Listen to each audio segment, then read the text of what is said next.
Imam Al-Bukhari itu nama aslinya bukan Al-Bukhari. Nama aslinya Muhammad. Punya bapak namanya Ismail, punya kakek namanya Ibrahim, kakek buyutnya Al-Bughirah, yang buyutnya Al-Bardizbah. Tinggal di kecamatan Ju'fah, Kabupaten Bukhara, Provinsi Khorasan, sekarang negaranya Uzbekistan. Karena berasal dari Bukhara, datanglah beliau kemudian ke Arab, sekarang ke Jazirah, ke Mekah, ke Madinah, memperkenalkan, saya bukan orang Arab, saya dari Bukhara. Rumusnya tambah alif lam di depannya, ujungnya tutup dengan i. Al-Bukhari, saya dari Bukhara. Diperkenalkan, maksudnya apa? Islam sudah masuk ke tempat saya, orang-orangnya sudah baik, orang-orangnya sudah khusyuk. Itu memperkenalkan. Orang tua kita Syekh Yasin dari Padang, maka diperkenalkan Syekh Yasin Al-Padangi. Syekh Ahmad Khatib dari Minangkabau, Syekh Ahmad Khatib Al-Minangkabawi. Syekh Abdul Somad dari Palembang, Syekh Abdul Somad Al-Palembangi. Syekh Nawawi dari Banten, Syekh Nawawi Al-Bantani. Ya, nanti ada Pak Ghafur dari Pondok Indah, ya, Masjid Raya Pondok Indah, datang ke Mekah umrah haji, ana Ghafur al Masjid Raya al Pondok Indahi gitu. Itulah salat. Salat. Jadi salat itu merubah keadaan kita lebih baik. Itulah sebabnya kenapa 5 waktu. Karena Allah inginkan di setiap waktu kita jadi orang baik. Di setiap waktu kita bahagia. Setiap waktu selesai persoalan. Datang masalah subuh, ya, antara subuh ke zuhur kan ada masalah tuh. Nggak mungkin ada orang dari subuh ke zuhur nggak punya masalah tuh, nggak mungkin. Tuh wajahnya udah kelihatan tuh. Ya, makanya kita datang, ya, menghadap kepada Allah, minta diselesaikan, minta diberikan taufik, sujud kita. Diberikanlah solusi. Zuhur ke asar ada masalah, datang saat asar. Asar ke maghrib punya masalah, datang. Makanya semua ulama dulu seperti itu. Al-Bukhari itu menuliskan kitab sahihnya. Itu 16 tahun. Setiap satu hadis akan ditulis, sholat dulu. Sholat dulu. Begitu tenang, nyaman, baru tuliskan. 16 tahun. Itulah sholat. Nah, dari sekian waktu yang 5 kali itu, ada waktu yang spesial. Waktu spesial inilah yang ingin saya bahas, yang tadi disampaikan dalam pengantar sambutan. Jadi ini inti yang mau saya katakan. Ini barusan muqaddimah tuh. Barusan muqaddimah. Baik. Kan kita sholat berapa kali sehari? Kita hitung. 1, subuh. 2, zuhur. 3, keempat. Yang kelima, isya. Berapa jumlah rakaatnya? 17. Baik ya. Itu nomor telepon untuk koneksinya. Koneksi kita dengan Allah nomornya catat ya. 24434. Ya, kalau ditanya berapa nomor koneksi dengan Allah? 24434. Subuh 2, zuhur 4, asar 4, maghrib 3, isya 4. 5 waktu kan? Baik. Di 5 waktu ini kita dijaga, diinginkan menjadi hamba yang baik, bahagia, nggak lekat dengan masalah, tuntas semua. Saking sayangnya Allah sama kita. Kalau nggak sayang nggak disuruh sholat. Itulah sebabnya ketika diperintahkan menunaikan waktu sholat, diberikanlah gambaran waktunya. Tapi yang jadi persoalan kita sekarang yang akan dibahas, di antara sekian waktu itu, ada waktu-waktu yang spesial. Ada waktu-waktu yang spesial. Dari mulai subuh ke isya itu, ada yang dispesialkan oleh Allah karena ada bonus berlipat di dalamnya. Waktu apakah itu? Mari kita bacakan dulu mulai dengan Quran surah kedua ayat 238. Paling kanan sebelah atas di mushaf standar. A'udzubillahi minasyaitonirrajim. Bismillahirrahmanirrahim. Mohon izin saya agak lambatkan sedikit ritmenya karena ini inti yang mau kita bahas. Tadi muqaddimah makanya saya percepat ya. Hafizu 'alas salawati was salatil wusta wa qumu lillahi qanitin. Hafizu.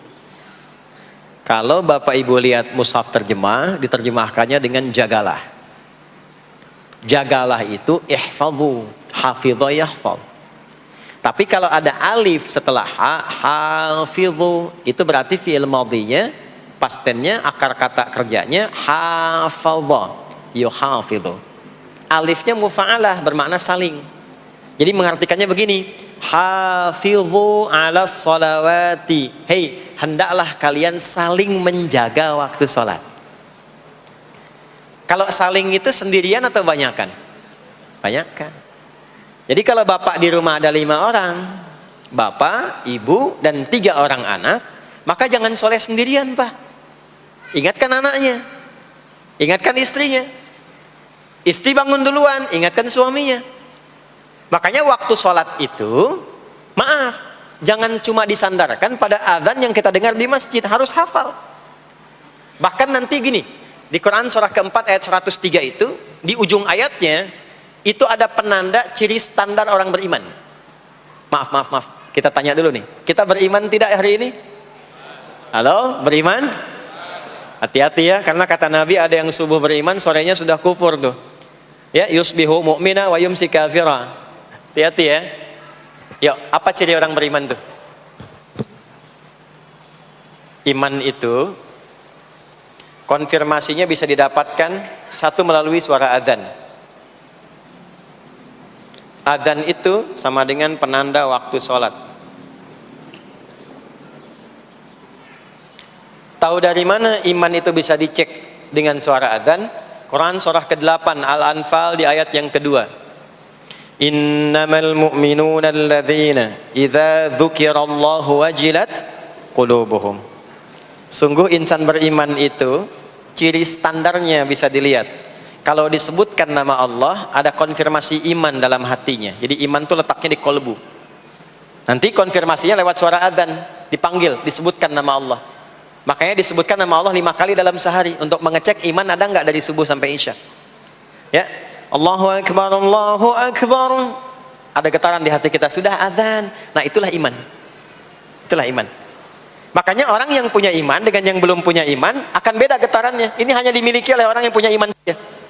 Yang belum punya iman nggak bisa, nggak punya itu. Allahu Akbar, Allahu Akbar. Surah apaan nih? Toanya kencang banget, ya.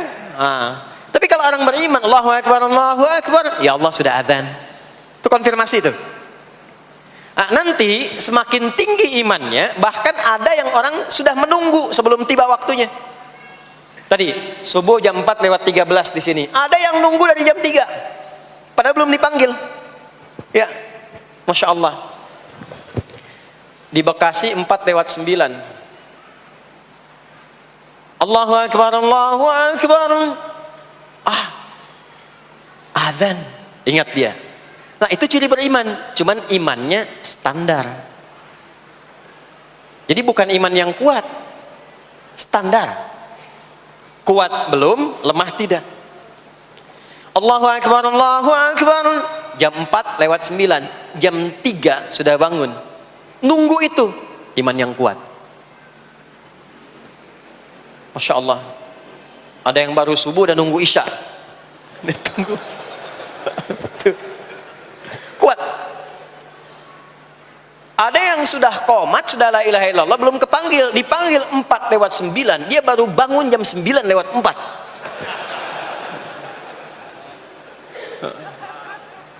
Tuh. Nah, ini iman lemah di bawah. Ciri standar, karena dipanggil ingat, maka ciri standar orang beriman itu tahu waktu sholat. Harus tahu, Pak, Bu. Itu standarnya. Itu ada di Quran surah keempat di akhir ayat 103. Innas salata kanat 'alal mu'minina kitaban mauquta. Kalau pakai terjemah balaghah itu bunyinya begini, sungguh orang beriman itu pasti tahu waktu sholat. Nah, jadi kalau ditanya jam berapa zuhur nanti belum bisa kita jawab dengan sempurna, itu artinya apa? Imannya belum naik itu ke level standar, belum menguat. Ya, ini poinnya. Nah, nanti kapan waktu sholat itu tiba? Kalau ada yang belum ingat, jangan dibiarkan tidak ingat. Makanya kata Al-Quran, saling menjaga ya waktu sholat itu. Jangan sampai di keluargamu, ada temanmu, kolegamu, bahkan tetanggamu itu nggak tahu waktu sholat. Bahkan nggak sholat, itu bahaya. Kalau memang sayang sama anak, ingatkan. Sayang istri dengan suami, ingatkan. Tanda istri beriman yang cinta dengan suaminya, tanda pertamanya ketika mengingatkan suaminya pada semua hal yang disukai oleh Allah. Begitu sebaliknya. Maka kata Al-Quran, hafidhu, saling menjaga waktu sholat. Disebutkan di situ alas sholawat. Bentuknya begini. Tulisannya alif, lam, waw, alif, ta maftuha begini. Alas, begini tulisannya. Karena nanti ada yang begini, as-salat, ada yang begini. Biar saja, enggak usah. Ada yang begini, tak marbutah. Seperti Al-Baqarah ayat 3, alladzina yu'minuna bil ghaibi wa yuqimunas shalah. Begini tulisannya. Ada yang begini, as-salat pakai alif tak bin. Tapi di Al-Baqarah ayat 238 tulisannya begini, alas salawati, taknya terbuka. Secara singkat begini, secara singkat. Kalau tulisannya begini, maka yang dimaksud salat fardu. Yang dimaksud salat apa? Salat fardu. Salat fardu itu ada berapa? 5 waktu. Maka kata Allah, hei, saling jaga ya. Waktu salat yang fardu itu yang 5 waktu. Di antara yang 5 itu ada yang spesial. Was-salatil wusta, waktu yang pertengahan. Tengah-tengah di antara 5 waktu itu. Yuk kita tuliskan dulu sebentar. Salat ada salat apa saja? Subuh, kemudian zuhur, kemudian asar, kemudian nggak cukup, ambil ke sini, maghrib, kemudian isya. Subuh, zuhur, asar, pindah sini, maghrib, isya. Lihat rumusnya. Jadi yang sholat pertengahan yang mana? Jangan lihat tulisannya itu, ya, karena subuh di tengah-tengah disebutnya subuh ya. Sholat pertengahan yang mana? Asar apa subuh? Subuh apa asar? Apa dalilnya? Kita pakai dalil. Nah, sholat pertengahan itu disebutkan oleh Nabi itu ada 2. Ada subuh dan asar. Qala Rasulullah sallallahu alaihi wasallam yata'aqabuna fiikum malaikatul laili wa malaikatun nahari fi salatil asri wa fi salatil fajri. Berebut semua malaikat yang bertugas di siang dan malam, berebut membersamai kita. Kalau berebut itu artinya kalau ada yang berdoa diaminkan, kalau ada yang mohon ampun diistighfarkan oleh malaikat. Jadi malaikatnya minta kepada Allah, ya Allah ampuni si fulan, ya Allah ampuni si fulan, ya Allah si fulan, dan seterusnya sampai selesai. Itu khusus di salat asar dan salat subuh. Sampai kemudian thumma yas'aduna ila sama', kemudian mereka para malaikat itu kembali bertugas masing-masing, lalu Allah mengonfirmasi kepada mereka untuk menunjukkan kebenaran tugas malaikat yang tidak bermaksiat. Allah Maha tahu tentang hambanya, Maha tahu. Tapi Allah ingin menunjukkan kepada kita apa yang benar dari lisan malaikat itu, yang nggak pernah berdusta. Ya, maka Allah bertanya kepada malaikat, bagaimana keadaan hambaku ketika engkau tinggalkan? Maka disampaikan oleh malaikat itu, ya Allah, aku meninggalkan hambamu si fulan, dia sedang menunaikan ibadah, dia sedang sholat kepadamu, dan khusyuk berdoa, dan seterusnya. Maka apa jawabannya? Saksikanlah, ketika malaikat menyampaikan sedang ibadah, maka turun bonus dari Allah untuk mengampuni dosa si hamba itu. Itulah manfaatnya waktu pertengahan. Waktunya disebutkan di hadis ini asar dan subuh. Antara asar dan subuh itu masih ada yang unggul, ada yang istimewa lagi. Apa yang istimewa? Antara asar dan subuh yang istimewa terletak di subuhnya.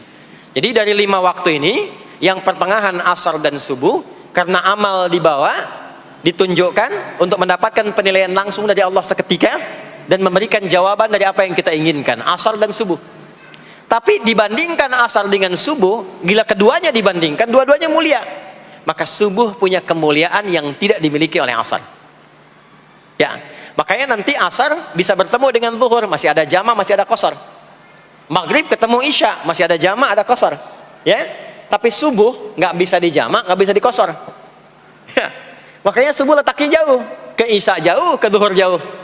Ya, saya mau jamaah, ya jama antara isya dengan subuh biar nanti bangunnya sekalian gitu, nggak bisa. Ya, maghrib masih bisa di jama dengan isya, isya di qasar dari 4 jadi 2. Maghrib gak bisa dikosor karena 3 gak mungkin jadi 1,5. Ya, zuhur udah 2, masa mau dikurangin lagi? Subuh udah 2, gak mungkin dikurangi lagi. Maka dari itu subuh menyendiri sendiri. Nah, ada apa kemuliaan di subuh itu? Maka turunlah Quran surah ke-17 ayat 78 yang tadi saya bacakan di awal. Aqimis salata liduluki syamsi ila ghasaqil lail. Sampai sini zuhur sampai isya. Dulu kisyamsi tergelincir matahari itu zuhur. Sampai ghasaqil lail tiba malam itu isya. Lalu ditutup ujungnya wa qur'anal Fajr.